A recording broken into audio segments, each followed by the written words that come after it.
This is Today in the News on Now Breakfast. The Supreme Court's justices, led by John Okoro, stated that existing laws give the federal government the right, through the National Inland Waterways Authority and the Nigerian Maritime Administration and Safety, to license and levy boat operations on the country's waterways. Now, this case has been brought before the court since 2012, when the Association of Tourist Boat Operators and Water Transportation of Nigeria and the Dredgers Association of Nigeria found themselves forced to pay charges to both the federal government and the Lagos state government. Joining us this morning is Bolanle Olugbani, who helps us to examine the implications of the judgment. Mr. Olugbani, good morning and thank you for joining us. What is your reaction to the Supreme Court's decision? Well, it's a decision that is not quite surprising, in the sense that the constitution of this country, the 1999 constitution, provides for areas where the State House of Assembly or the State Houses of Assembly and the National Assembly have jurisdiction to make laws. For the inland waterways, the littoral zone, the exclusive economic zone, our creeks and our rivers, the National Assembly has the exclusive, legislative authority to make laws. And when the National Assembly is making laws, that means that it's making a federal law. Once the federal law is made, it gives the federal government and its agencies, parasitas or departments, authority over that area that the National Assembly has made laws for. It also binds the state government. There's, of course, the concurrent list. That is a list of items that the state and the federal government can make laws for. So if the inland waterways, as it is in the Constitution, fall within the exclusive legislative list in the 1999 Constitution, definitely any suit or any case that goes from the High Court right up to the Supreme Court is likely to be upheld by the Supreme Court as being within the jurisdiction or within the right of the federal government to make laws for that particular item. So essentially, it doesn't come as a surprise. But what does this mean for the Lagos state government and particularly the State Waterways Authority?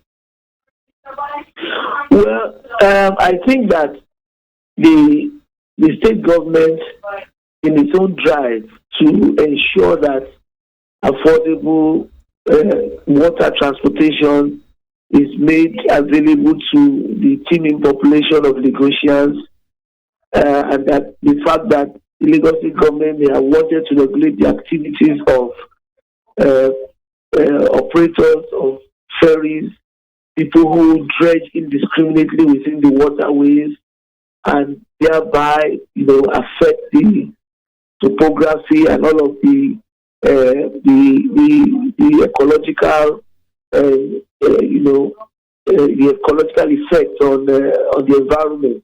They have sought to establish its own waterways authority since 2008, and so the operators who went to the Supreme Court, essentially went because they wanted to be sure that they were not wrongfully paying double levies or double taxes, and it was the need to ensure their own financial survival in the various businesses or enterprises that they engaged in along the waterways or within the waterways that made that suit, to be necessitated. So Lagos State, they have had the right intention, but does the law give them the right to levy taxes and rates? So the implication of this judgment is that the Lagos State government must partner with the MASA and NIWA, to be able to get some kind of approval or license, as a subordinate, activity, to be legalized in what they're doing.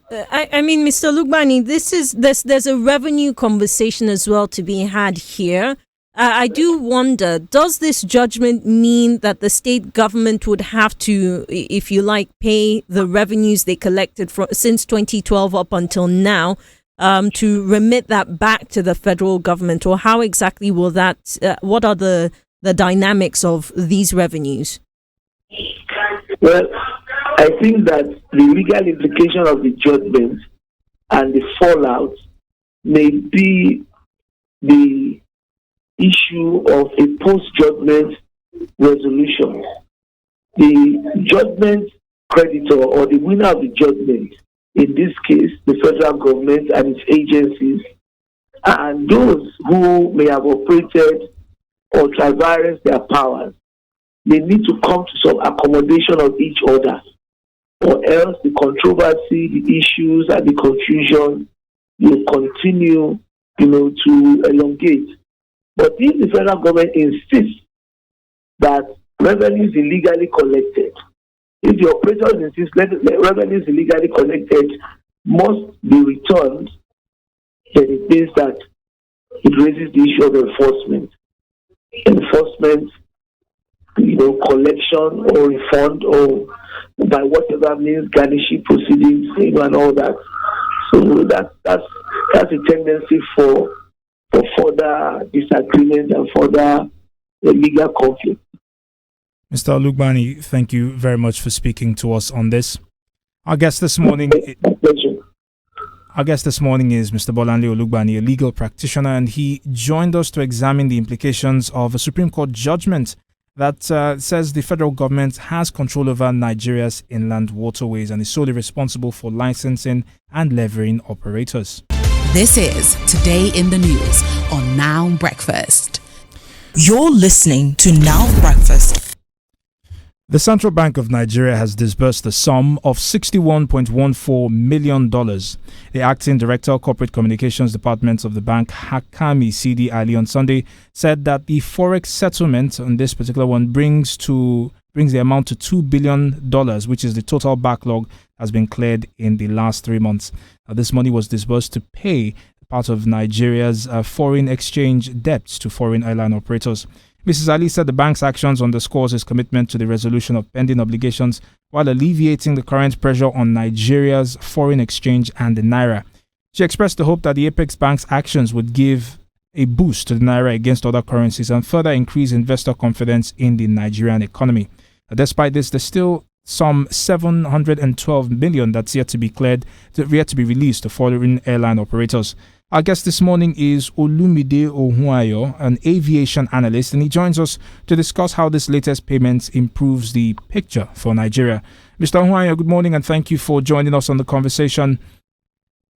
Thank you. Good morning. Good morning. What is your reaction to this payment of $61.164 million to the foreign airlines?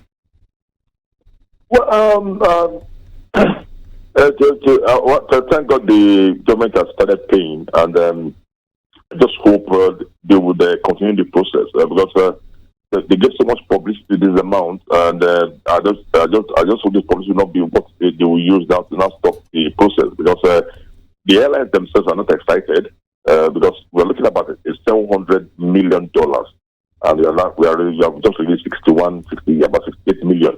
Out of about 700, so the next are not excited. They are used to the promises that happened under the last administration, whereby the IATA president came, they met with the central bank about people, and they promised to pay. And at the end of the day, they were just releasing in trickles. That has happened again. But this time around, this is about the highest so far release to the airlines, and I just hope this would allow some. This will bring some fresh air into investment in the aviation industry and all other business in the industry. Because since the delay in the repatriation, we've seen the high cost of getting leased aircraft. Even insurance have been affected because the business community is a very small village, despite as big as it looks big. And they've been talking to themselves about our own reliability in remitting funds from investment. So this has affected foreign investors coming into our industry. They've affected partnership with our airlines and other agencies, and also releasing of aircraft, and that's what culminated in the last December. Probably we saw that fares were going as high as 250,000 one way within Nigeria, and our flight, because the airlines could not release aircraft and they had to use what they had on ground. Well, Mr. Ohio, I mean, considering that this backlog as of, I think, September last year, it was around 800 and something million. Now we're counting 712 million. So it's a slow but steady game for us. And yet we've not seen the airlines take any sort of definitive stance against Nigeria, except, of course, when we had the issue with the UAE and Emirates decided to suspend flights back and forth. But that's more than just how much we're owing them. So with this slow and steady, do you expect that the airlines will continue, I don't know if I should call it good faith in our direction or whatever the case may be, or do you see them actually taking a different direction this year? Well, they have already taken a direction. I think since the new government came in, and that's why you know that the NBA international ticket fare has skyrocketed beyond the means for those who are just going to play abroad. Now, what they did was the conversion was moved from the official rate and moved to the existing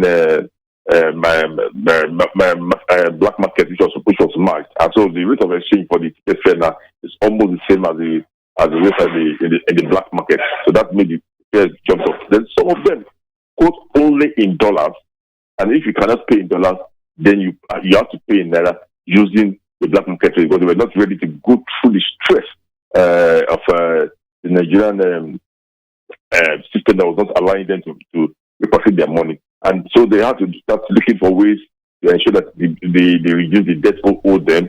They started talking to partners, the local partners here, who were always charging in dollars that they were not going to pay, and they were going to pay in naira, and that brought some friction. That was why Emirates left Nigeria, because the oil marketer having Emirates refused to accept naira, and Emirates don't see why their money will be trapped, and they will bring in money in to fuel the aircraft. Right. So, Mr. Ohanyo, you've raised a very salient point. Emirates Airlines leaving Nigeria. It's a big problem, and it's one that this administration tried to solve in its early days. Now, with this new payment, $61.64 million, is there a possibility that airlines such as Emirates Airlines would reconsider re-entering the Nigerian market? Well, I think your question is in two phases here. You first said that the new administration has a problem and try to talk to the Emirates government to return to Nigeria. I think what should be the priority of the government is how their own airline can operate into UAE, how their own airline can participate on the international routes. That is more important than trying to peg a foreign carrier to return to your country.